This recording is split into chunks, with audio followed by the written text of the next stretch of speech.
Nah, salah satunya adalah pecahan dari Uni Soviet yaitu Ukraina, gitu. Nah, ini yang memang kemudian berpisah, terlepasnya wilayah-wilayah dari Uni Soviet ini yang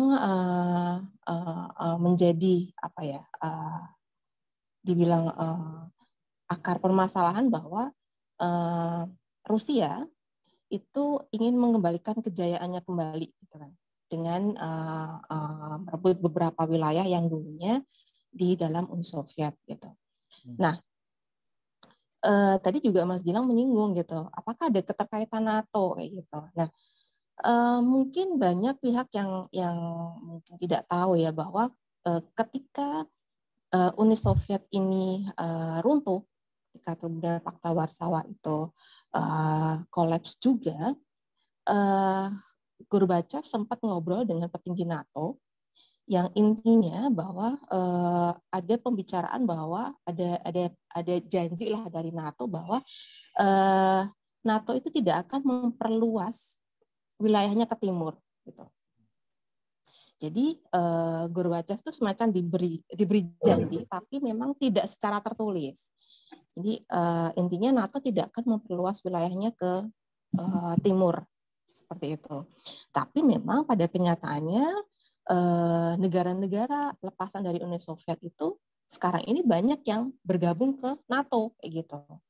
Nah, ini yang kemudian membuat kalau dalam tanda kutip bahasanya anak muda sekarang itu jadi insecure kayak gitu secara Rusia gitu. Rusia tuh merasa insecure bahwa kok wilayah-wilayah yang di dekat dia itu sekarang menjadi pro NATO gitu.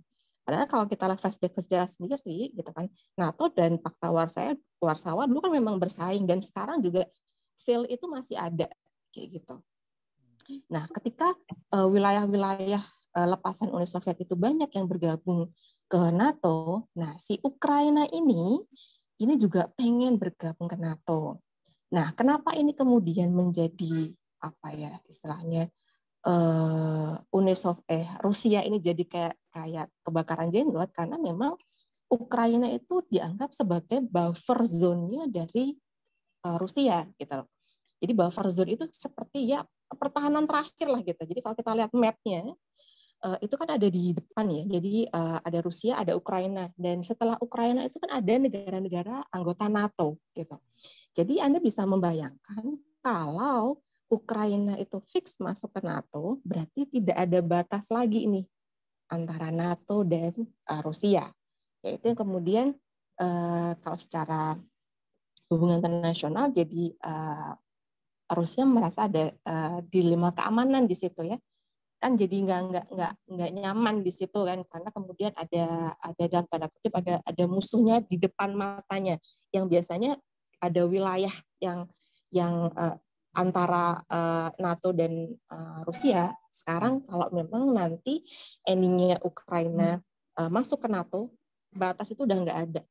Nah itu yang kemudian menyebabkan Rusia itu pengen mempertahankan Rusia menjadi wilayahnya dengan berbagai cara ya, karena beberapa peristiwa yang seperti kemudian pencaplokan Crimea, kemudian terus penempatan pangkalan militer di beberapa wilayah Ukraina itu adalah salah satu cara di mana Rusia ini mempertahankan kekuasaannya untuk mempertahankan buffer zone dia.